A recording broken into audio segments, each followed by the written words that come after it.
You are not required to set yourself on fire to keep other people warm. Unknown. Have you ever felt emotionally, physically, or mentally exhausted?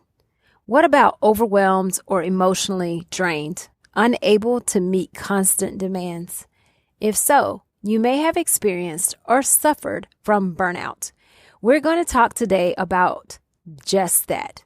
So don't move, because even if you haven't, it is helpful to know the signs.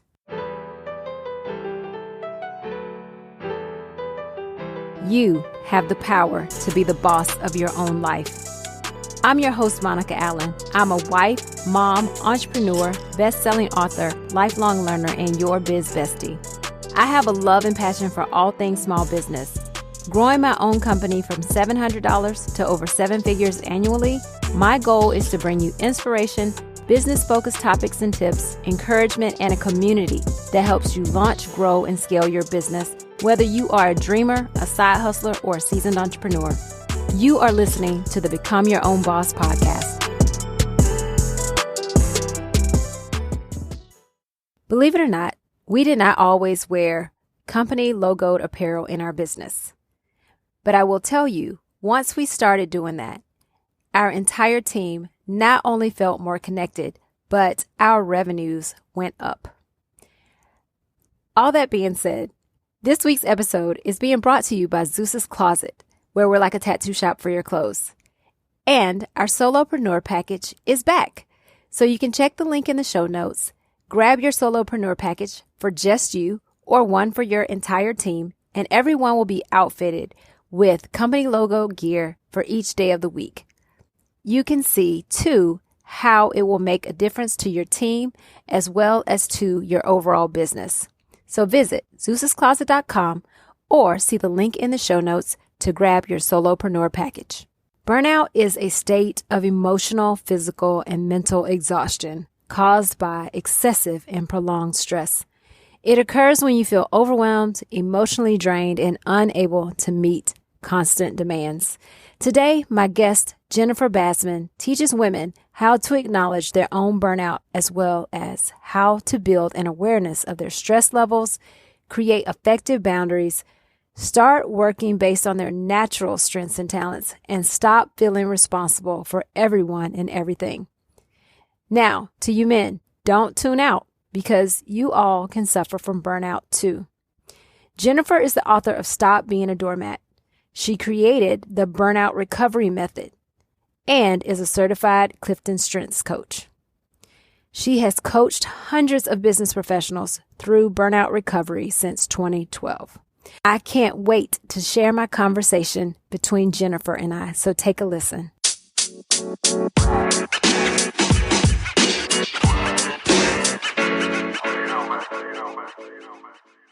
Hi, Jennifer. It's so nice to have you here with me today. Hi, Monica. It's great to be here.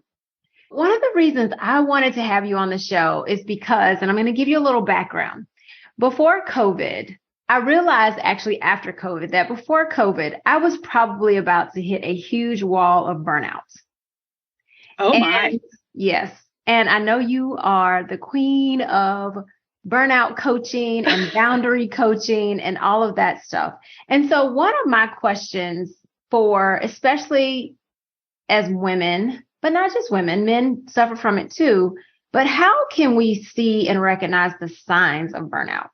Ooh, yeah, I like to talk about the lesser known signs of burnout because I think that the common signs of burnout are way too general, meaning that there's a lot of things that can make you feel exhausted. There's a lot of things that can make you feel like you're just not doing your best. You're not at your best. And I think one of the less talked about signs is cynicism, meaning that you are getting very, cynical about your job, but you're making wisecracks about it.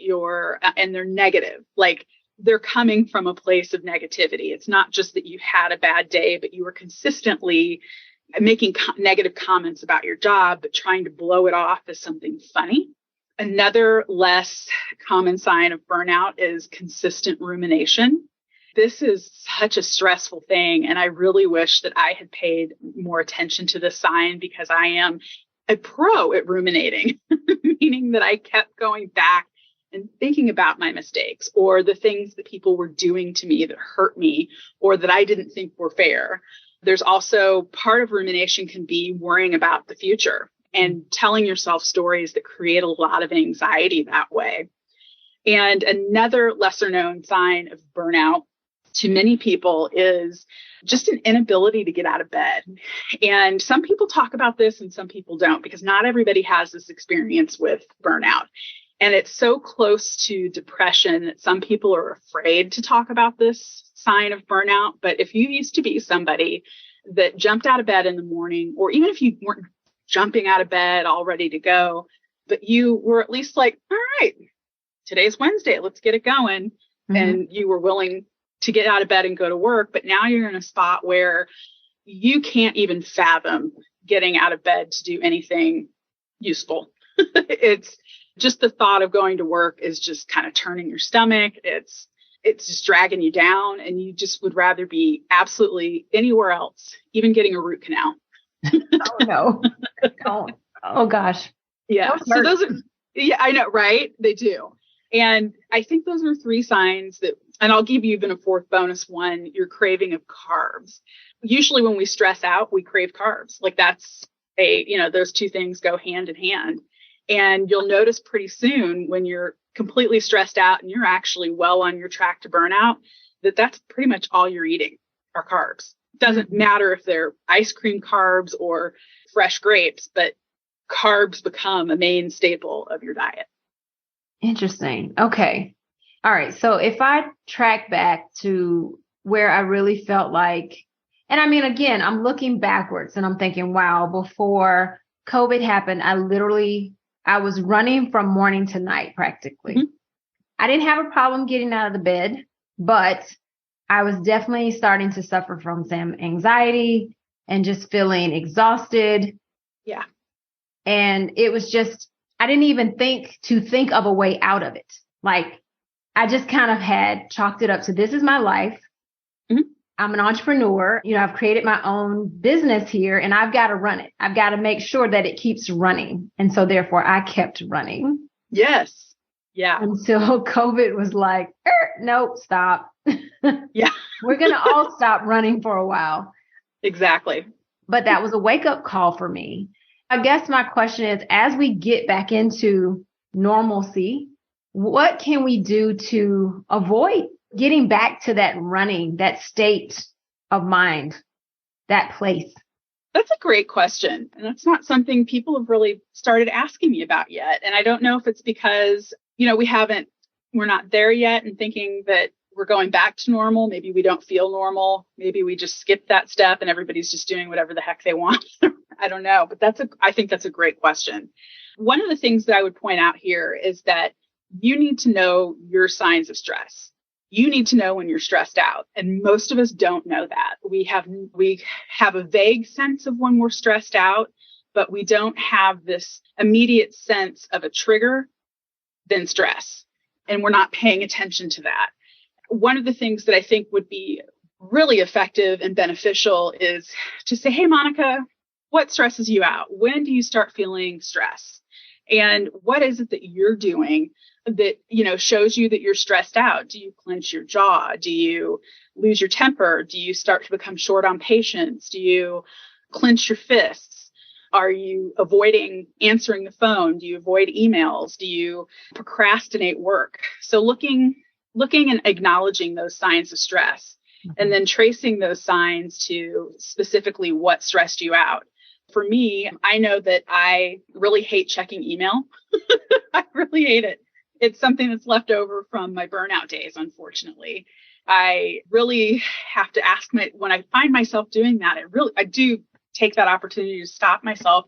Okay, what's going on right now that's stressing me out, that is telling me, I'm telling myself, don't check your email. Don't bother with it. You don't want to go there. There's something stressful in there when generally there's not. That's how I start acknowledging that stress, and those stressful moments are the things that trigger my stress. Sometimes it's a very simple thing to fix. Like I put too much on my plate and I need to pull back and, say no to some things or postpone some things until I have more time for it.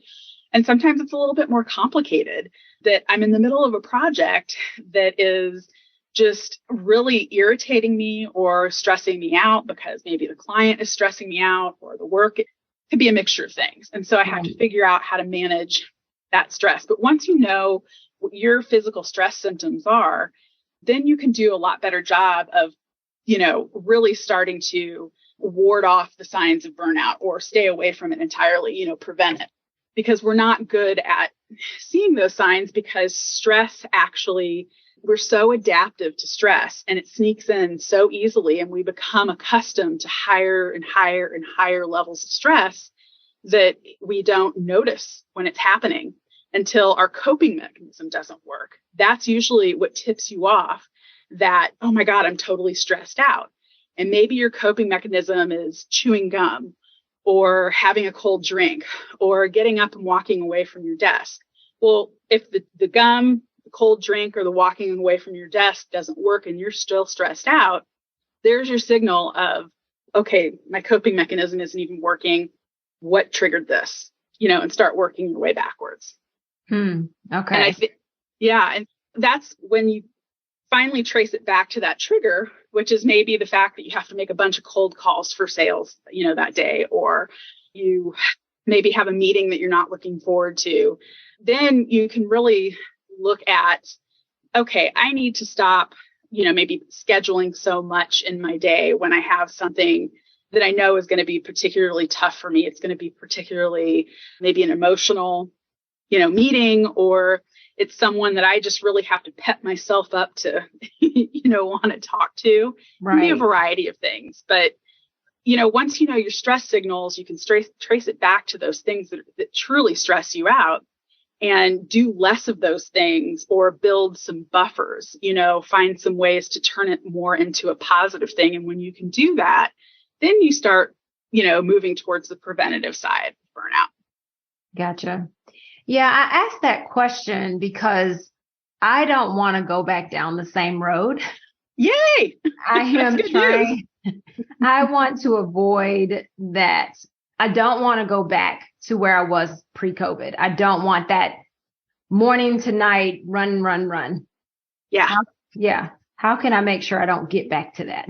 Yeah. Oh, I think this is a wonderful question. And I think a lot of us really need to take this into consideration, because I think COVID did a beautiful job of slowing us down and really helping most of us recognize that we were doing too much, we were moving too fast, and we were ignoring things that were truly important to us. And one of the things that I would suggest is taking a look at what you're doing all that time. Like, is it that you're overscheduling yourself? Is it that you need to readdress the amount of work that you feel like you need to get done? Is it the amount of work that you're doing each day? Is it absolutely necessary? Or is it something that you need to learn how to start delegating, or maybe working to be more efficient at some of those things? Like, one thing that takes me forever is editing video and editing audio. I mean, literally forever. I've made a promise to myself, since I don't seem to be able to get faster at it, because everybody just kept telling me, just keep doing it and you'll fix it, and it's not happening that way, y'all. Is that when I have extra money in my budget each month, it goes directly to that, to hire somebody, even if they can take a couple of hours off of my hands. That is a couple of hours that I can relax. That's a couple of hours that I can spend time with my family, Netflix and chill, do something that is not me producing or me trying to get from A to B as fast as possible. Right. But I love that you're thinking about this. And I almost wonder too, if there's something pushing you, like there's an internal feeling that you've got that I think a lot of us have to fight on a regular basis of, it's telling us, if we don't do this, if we don't stay busy, if we're not busy all of the time, then we're not doing our job right, or we're failing, or we're not going to be good at our jobs, or our companies aren't going to be successful. And that is also a mindset issue. That would be another thing to look at, is, why do you feel like you have to go nonstop from 6 a.m. to 10 p.m.? Is there, something that's pushing you. And I know you have two kids, who are adorable, by the way. Thank you. You're welcome. And I know that it's tough to balance work and family and children. I know that a lot of people talk about, women talk about, well, I want to have it all, or I want to be able to do everything. But the reality is that we can't and we shouldn't. And this is just my opinion. That's a terrible example to set for our kids too, because it doesn't teach them time management. It doesn't teach them to prioritize. I think that a lot of us need to take a step back and go back to that first day of quarantine where we started to think about our priorities in life and what was most important. We kind of sat there and went, wow, it's really nice to spend time with my family. But, reprioritize things for yourself and put a time limit on things, saying, these are my work hours and that's it. Or, my kids are doing one activity a day and that's it. Because that's, sometimes overscheduling our kids means we're overscheduling ourselves.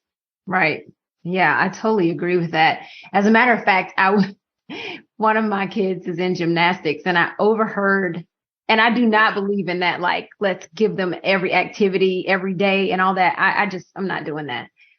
But I overheard a mom talking about one of her kids and all of the activities that they're in. And I literally got tired just listening. I'm like, there's no way. There's just no way. And, you want to give them opportunities to try things. Sure. I'm good with that. But I'm just like not going to run back and forth all the time. And so I want to talk to you a little bit more about boundaries, but I want to share with you in talking about that particular situation with kids. I recently signed my son up for basketball because he wants to do basketball. And the location for the basketball wasn't very far from our house. So I said, oh, this is great. It won't take us long to get there. But they moved the location. And I emailed them, and it was like 4 or 5 more miles out during traffic. I emailed them and I said, this isn't going to work. This isn't going to work. Because it's too far outside of my circle. I will say, one, I'm a strong believer in delegation and outsourcing because I do think that's so important. But I want to talk to you too about boundaries and how do we, especially as people who are focusing on our families and trying to do all the things, right? But how do we set boundaries to make sure that we stay sane in it all? Oh, I love this. Yeah, that's a great question too. And I hope I don't say that too many times in this. That's a great question. I only ask really good ones. I think it all comes back to prioritizing. One of the anchors of your boundaries are going to be your priorities. You sitting there and saying to yourself, this is most important to me. This will always have to be done first before anything else gets done. Or these 3 things have to get completed, or these 3 boxes have to get checked in order for me to say yes to work or yes to my kids, taking on an activity. And in your explanation about your son and his basketball, the team playing too far away, that's a boundary. You had a boundary in there.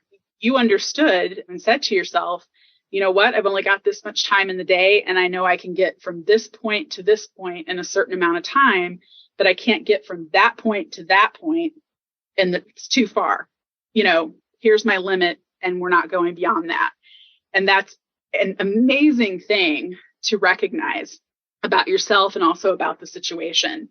And I know that it's really difficult to have, help your kids understand that why the location made such a big difference. But if they see you at this young age, having to make choices and you explaining what those choices are about and why something's a priority versus why it's not, you're impacting them in a way that you and I were not impacted as kids.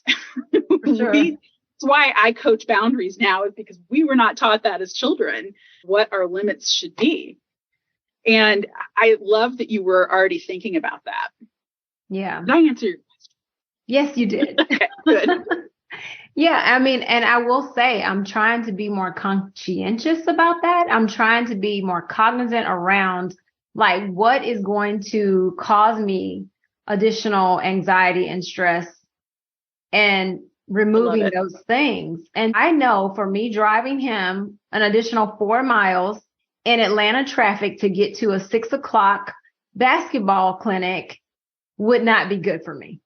And he's a very understanding kid. He's still just like, I just want to do some basketball. Right. Like, we'll find you something a little closer to home. Sure. Yeah. No, that's completely understandable. And, talking to I don't have children, I have nieces and nephews, and my mom had 4 kids. And to this day, you and I have talked about this before, Monica, that to this day, I do not understand how my mom is still alive managing the 4 of us and all the things that went on with managing kids.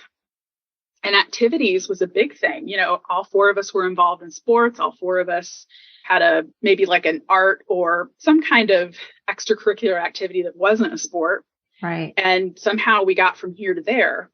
And something that my mom has talked about a lot is that carpools were a really big deal because it just kind of helped everybody manage schedules a little bit, differently. I don't know if that's a possibility. It could be. Not that I'm trying to solve your problem right now, because I'm sure you thought of all these things, but I'm verbally brainstorming just because I want to make sure that people who are listening take the time to at least exhaust, options. Instead of saying, I can't do it immediately, or saying no immediately, they take the time to at least step back and say, well, maybe if we could arrange this or that, it would make things possible. And there are other parents that are in the exact same position you are that want their kids to be able to participate, but they can't be there, every Tuesday and Thursday at 6 p.m. Asking them to be there once a month to do that, totally feasible. Right. Getting a rotation of 4 kids. Or is this even looking at the right basketball clinic, maybe there's a better one. I think we immediately jump to, oh my God, I can't do that, or I don't want to do that, instead of stopping. And that's not just with kids. This is right. With just about anything that's asked of us. And I know I do that when something sounds like a lot of work, or it sounds like a major inconvenience. My brain, I've really had to work hard to disconnect my brain and my mouth from each other so that my brain can say no all it wants, but my mouth will say, let me think about that and get back to you, instead of immediately jumping to no. Because what I was discovering when I didn't disconnect those two things is I was missing out on opportunities by not taking the time, to think all the way through it. Because even thinking through it sometimes showed me this is why this isn't a great opportunity too. No, that's a valid point. I like that a lot. And just kind of speaking of boundaries, we've been talking about them from more of a personal perspective, but how do we set boundaries professionally? And especially because for this podcast, a lot of entrepreneurs are listening. We want all the opportunities. We want to grow our businesses. Oh, yes, we do. Yes, we do. That is the whole mission here. How do we set those boundaries, though? What are the keys to that?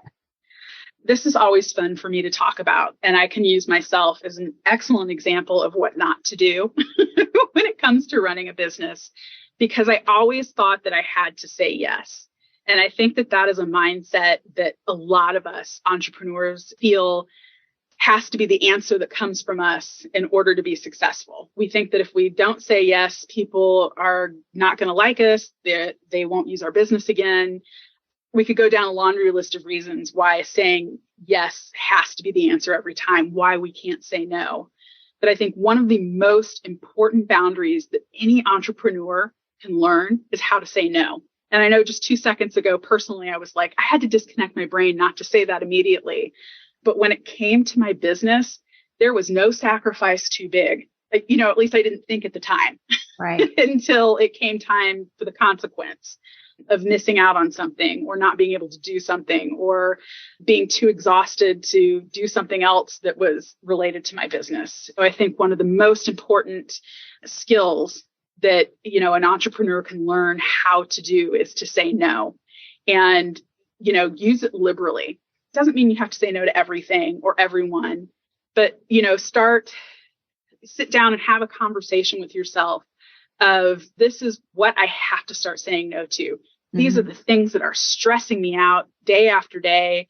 And if I just start saying no to this person, or I start, if I stop taking on clients like that, or I stop getting myself involved in these situations, then I will be a lot less stressed out, because I think we can all identify at least a handful of situations where we should have said no to something, but instead, yes was the first thing to pop out of our mouth. Yeah. Yeah. So that's, for me, that's the very first professional boundary to set up.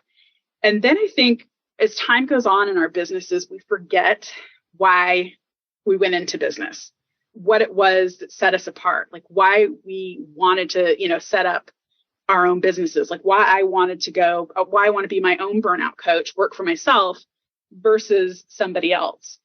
And for some reason, we end up getting ourselves into the same situations with our own businesses that we were in when we were working for another person or for a company. And I think part of that comes from habits. You saw the way that that person or your company worked. And so you think that's how things have to be done. It's taking time to making sure that you're setting up your own ground rules for your business. You're setting up your own processes that work for you. And that will naturally bring some boundaries with it, because there's going to be certain type of work that you won't take on, certain types of clients. There'll be certain business hours. If you hate 7 a.m. meetings, why would you take another one in your own personal business? This is your opportunity to say, I don't wake up till noon. Yeah, that's a good point. Yeah. And I noticed myself doing that with my own business the first probably 10 years. I was playing by somebody else's rules. And until I learned, I really recognized that. And for the life of me now, I can't remember how that really occurred to me, that I was trying to do business the way, my old employer was doing it. I was like, wait, this doesn't make any sense for my business. What am I doing? This is mine. Right. Yes. No, I mean, and I can totally agree and concur with that, because for the longest, like right now, we open our store by appointments. And excellent. Pre-COVID, that would have never occurred to me. Like, it never occurred to me. I felt like I had to be open like a retail shop, even though our store, it's retail, but it's not quite the same as like a Macy's or something. Right.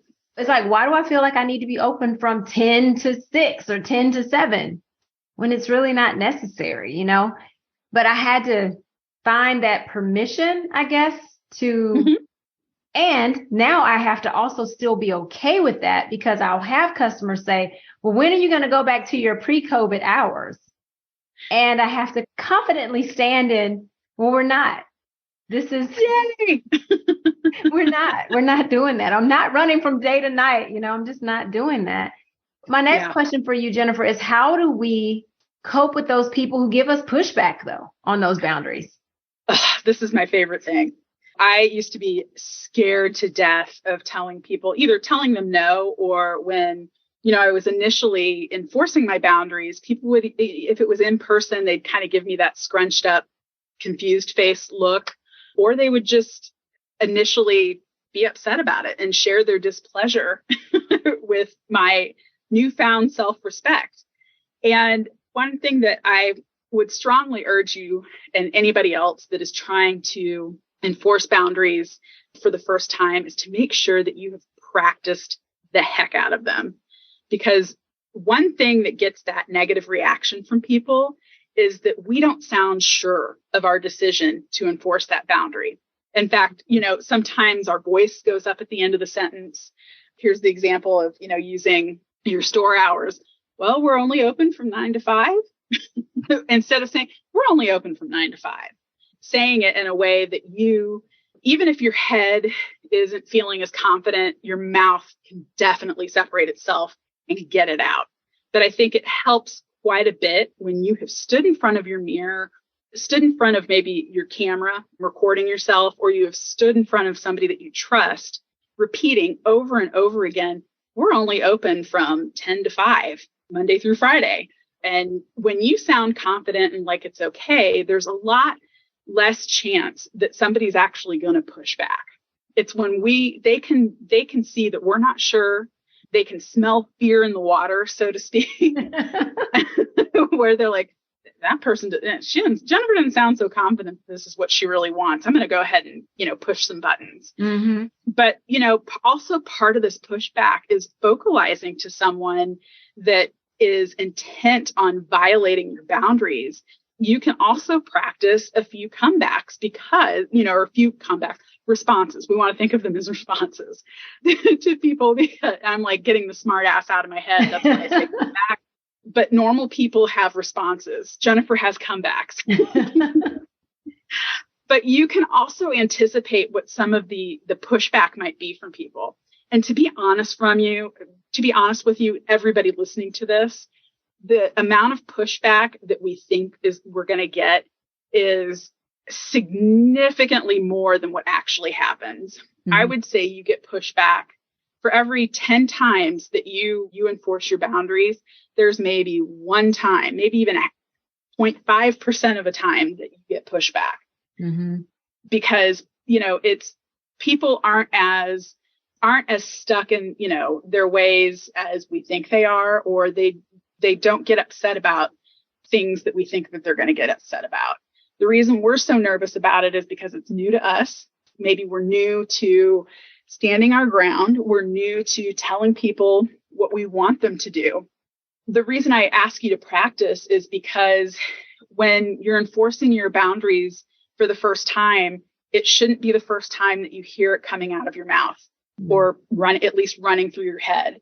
Right. And I say that because when you start to say something, and I think we've all had this experience that something comes out of our mouth that oh my God, that sounded so foreign. That didn't even sound like me. And as it's coming up through your neck and through your throat and out your mouth, you're like, oh my God, did I just say that? And you kind of have this moment of panic that inevitably, because I don't have a poker face, I know people saw when I enforced a boundary without practicing. But if you practice it, you get so used to it that it becomes a muscle. It's muscle memory. Right. And you don't even think anything of it. Yeah. I like that though. We have our professional boundaries. We have personal ones.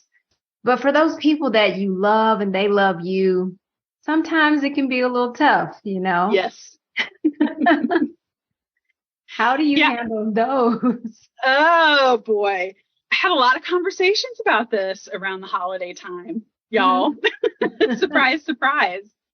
And it's really hard to push back on people we love, but sometimes people we love don't say things either with the best of intentions or maybe they don't. And I do believe there are times, and I don't think it happens as often as maybe my mom wants me to believe or my aunt wants me to believe, that something was said with the best of intentions, but it hurt your feelings. Probably not. But there's always that uncle that makes that comment. There's always that aunt that starts an argument. There's always that sibling that hasn't let something go. And I think that when we're dealing with family, it's okay to push back harder on them than you would a client or a stranger or, because our families have gotten really comfortable with us and they often don't hear us when we're saying this hurts my feelings or I need you to do this instead of that. And because they've kind of turned the volume down on us, sometimes we have to communicate stronger.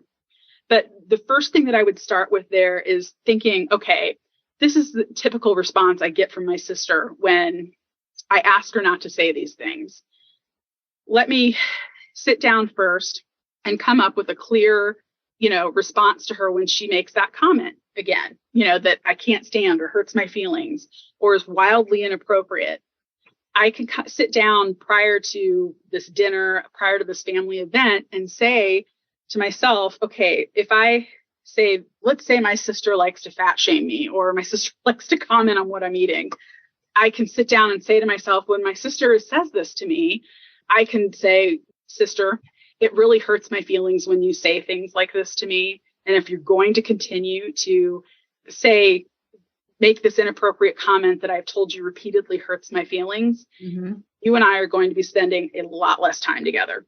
You've got to think of, a consequence that you are comfortable with enforcing. And I think that's where we get a little bit caught up with family is that, the consequence sounds so dire and so hurtful to the other person. And I think that we have to consider that this other person wasn't considering our feelings either. And sometimes it's better to remove yourself from a situation and let that other person experience that consequence that may seem horrific, because that consequence doesn't have to last forever. Maybe that lasts for one Thanksgiving. Somebody realizes their mistake. Holy crap, she meant it when she said she wasn't coming back if I if I said that. Because you have to be willing to enforce that consequence. Or Jennifer really meant it when she said that we'd no longer be texting each other on a weekly basis to catch up. There's something that other person may have to actually experience that is really tough to dole out, and it stinks. But you have to remember that you didn't cause the situation. You didn't create it. And as long as you are confidently and, more importantly, clearly stating what that boundary is for you, plus the consequence, then you are well within your right to verbalize it to that other person that continues to violate it, because you can't continue to let somebody violate your boundaries without a consequence. It just doesn't make any sense. And no, your boundaries will no longer work if that's, there's no consequence to it. Yeah. I mean, that makes sense. And, I often think too, I talk about this a lot from a business perspective, is like whenever you're working with someone professionally, like letting them know the expectations of them. Yes. That's very similar even in our families. It's like there's a certain expectation of you conversing with me. I'm not going to let you put me down. I'm not going to let you put my kids down. It's certain things I'm not going to let happen. And there has to be consequences to that if it continues. So good point. Absolutely. I agree with that 100%. And if you can actually establish that boundary prior to the event, some people, it's just not possible for them to establish that boundary prior to the event. Maybe the boundary violation doesn't happen consistently enough for that to be necessary. But prior to, family Thanksgiving, yes, I could pick up the phone and call my sister and say, hey, let's talk about this before it actually happens. Let's talk about it privately so that it isn't an embarrassing scene, for both of us sitting. So we're not blowing up the turkey. Right. And, I talked to this woman, this was maybe about a month before Christmas, and she had a sibling that every time they came to Christmas dinner, they would blow Christmas dinner up. I mean, they would talk about politics. They would talk about, anything and everything that just, made people uncomfortable and was inappropriate. And we talked through, here's what a phone call to your brother could sound like. Hey, I want you at Christmas dinner, and I want everybody to be comfortable and have a lovely time discussing things. These are the topics that are off limits. And if any of those topics are brought up at the dinner table, you won't be coming back next year. Yeah. And unfortunately, you may have to actually enforce that consequence. He doesn't get invited next year. Yeah. So she calls her brother and she says, look, this is the scenario that I'm trying to avoid. I'm trying to avoid embarrassment for you, and I'm trying to avoid embarrassment for me. Can we agree that we both want to have a lovely Christmas dinner with our family? And her brother said, oh, absolutely, yes. And we didn't talk about this prior to, but she asked him, why does this happen every year? And I think their Christmas dinners can be relatively quiet or silent, and it makes him nervous. So he would bring up these topics that he knew would get people talking.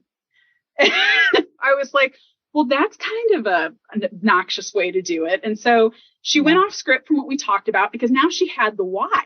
She was, okay, wait, here's a great opportunity to fix this. And so they talked about why he gets nervous with that. And hey, if we can think through some topics of conversation, or maybe even a card, there's like I can't remember the name of the card game. Table topics. It might have been that. Yeah, it might have been that, where you play that during Christmas dinner. So there's chatter going, and there's no need to bring up something so offensive or uncomfortable for everybody involved. Yeah. And it worked for her family. It worked for her brother. And he even said post Christmas, this is the easiest Christmas I think I've ever had. I didn't create drama. I didn't have to stress later about calling and apologizing to everybody. It was fabulous. I enjoyed it. Yay, so good. Yeah.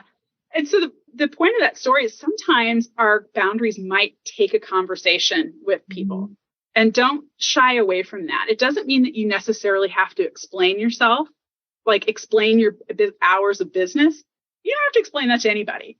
You don't need to, I didn't need to explain to my sister why fat shaming was wrong. Like there's just, you can make statements in that conversation that this hurts my feelings, or this is offensive, or with a client, you can say, listen, these are our hours. And if they aren't conducive or convenient for you, I would understand if you needed to find somebody else, to help you with X, Y, or Z. Right. And I also, especially with clients, take that time to dig a little bit, not too much, but dig a little bit to find out why maybe my hours aren't convenient, or maybe why there's something they specifically want done in a project that I completely disagree with. Mm-hmm. And if I can get that answer and get a clear answer, it's usually a lot easier to work that out, and it makes your relationship even stronger with that other person. Right. Yeah. I like that a lot. I like the thinking it through and talking it through, because I do think a lot of things can be resolved with communication. Oh, absolutely. 100%. 100%. I think so many times though, people kind of run away from that. Yeah, absolutely. And because we've made it uncomfortable, and we've also built it up in our heads to be something that it doesn't have to be. I think sometimes we make things contentious because we're so nervous about it, or we're so convinced it's going to go wrong that we set the table for things to blow up ourselves. Right. And I think that, the communication, clear communication, honest and transparent communication too, is super important to these situations. It's okay to tell people no. It's okay to tell people that, something hurts your feelings. And something that's a surprise to people too, when they're setting their boundaries, that is part of something I walk people through when we're coaching, is they get themselves in the same scenario happens every time. You aren't caught off guard when these things happen. It's generally the same, like I described with the Christmas dinner. It's the same situation, year in and year out. What are the same scenarios that you seem to keep running into with your clients, with your customers? Is it an hours issue? Is it a not being able to get a hold of you issue? Is it, what is it that consistently comes up that either you may need to fix or you may need to address? Like, hey, the reason I have you email me is because I need to make sure that there's, a trail of documentation. Right. Thinking about that situation, you have that response prepared. You've practiced that response so that it doesn't feel so weird coming out of your mouth. Yeah.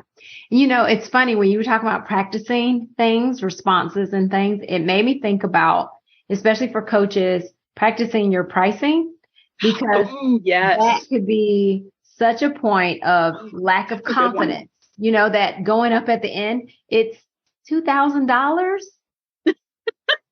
You are so right. Oh, that's a perfect example. That is the perfect example. Yeah. Yeah. There's another podcast topic for you and I. Exactly. Like we got to talk about that. But yeah, there's that confidence in your pricing structure, and standing firm on that. But yeah, so that's a whole other topic.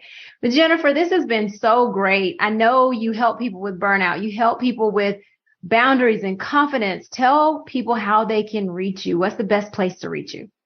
You can show up my front door. I'm just kidding. Boundaries. Boundaries. Don't do that. You can find me on my website. Pretty much every way to find me includes my name, Jennifer Bassman, or jenniferbassman.com. So you can reach me at jenniferbassman.com is my email. You can also go to my website, jenniferbassman.com. I've got a couple courses that are coming out within the next few weeks. One is the Burnout Recovery Method, which walks people step by step through my proprietary method of recovering from burnout. And it is specifically tailored to women that own businesses, women that are in leadership or management positions. And I've also got my course, Stop Being a Doormat, that's based on my book, Stop Being a Doormat. It'll be out as well. But there's that book on Amazon. It's priced at $3 to get an electronic copy, because I feel like it is boundaries are such an important aspect of what, who we are as people. And, they protect our time and they protect our energy. So I want you to have access to that. Yeah. As well. And I will say just real quick, the earlier you can learn that, the better, because I think as you get older, you tend to get a little old and ornery and you don't care anyway. But if you can is it that obvious? I mean, I'm just saying, I'm speaking for myself.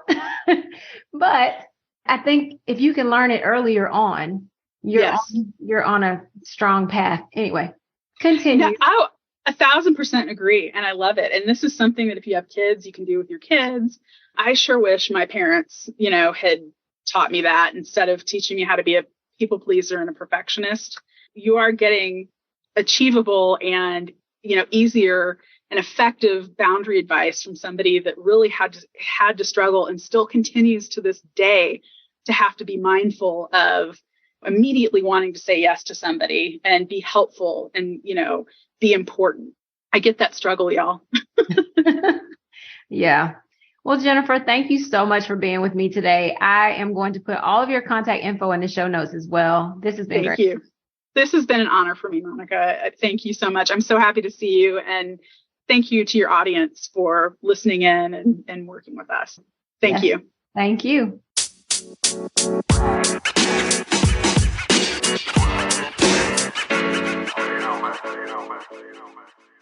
Thanks, Jennifer, for sharing all of your insights around burnout and setting boundaries. As someone who has not always been great at saying no to things and sometimes feeling very overwhelmed because I wanted to try to do it all, having this conversation with you became extremely important to me. I appreciate you taking the time and giving us new mechanisms for handling ourselves and really living life on our terms and by our design. One thing Jennifer mentioned is delegating. For many years of my life, I did not want to ask for help. I thought I could do everything, so much so that after having my first child and having a C-section with her, I didn't ask for help. People offered, but I didn't really accept. I wasn't in a lot of pain, so I proceeded to do my normal things. I did take a break from work to care for our new baby, but I still would move through the house as if nothing had happened for the most part. I was up and down the stairs, nursing, changing diapers, doing all the things. And I will say, it's not that Ethan didn't help. He did. He was a great help. But he had most of the business activities on his plate, managing the team. All of that rested solely on his shoulders for about a month to 6 weeks. I have since learned that asking for help, hiring help, delegating, outsourcing is vital for entrepreneurial success. I have help at home and I'm looking for more administrative help, perhaps overseas, but I'll let you know how that goes. I'm interested in this though, because in the next couple of weeks, I'm actually speaking to someone who has started an entirely new business based on outsourcing to the Philippines. This is going to be an exceptional episode that you don't want to miss, because in order to grow your business or scale your business, you will need help. And it's great to know all of your options for help that you can source. These days, Ethan and I both ask ourselves, when something new needs to be done, not how can we get it done, but who can assist or help us get it done, or who can do it in its entirety. Sometimes in a new business, this can be difficult because you have to have the revenues to actually sustain not only yourself, but if you are bringing in people to help you get things done, of course, you have to pay them. Sometimes friends and family may help for a while, but at some point, they need to get paid too. And hopefully, as your business begins to grow and you gain some momentum and traction and your revenues are going up, then you'll be able to outsource more of the things that you don't enjoy or that take away time to make the bigger dollars in your business. So I really appreciated Jennifer bringing up delegating. Another thing that Jennifer mentioned that I thought was great is community.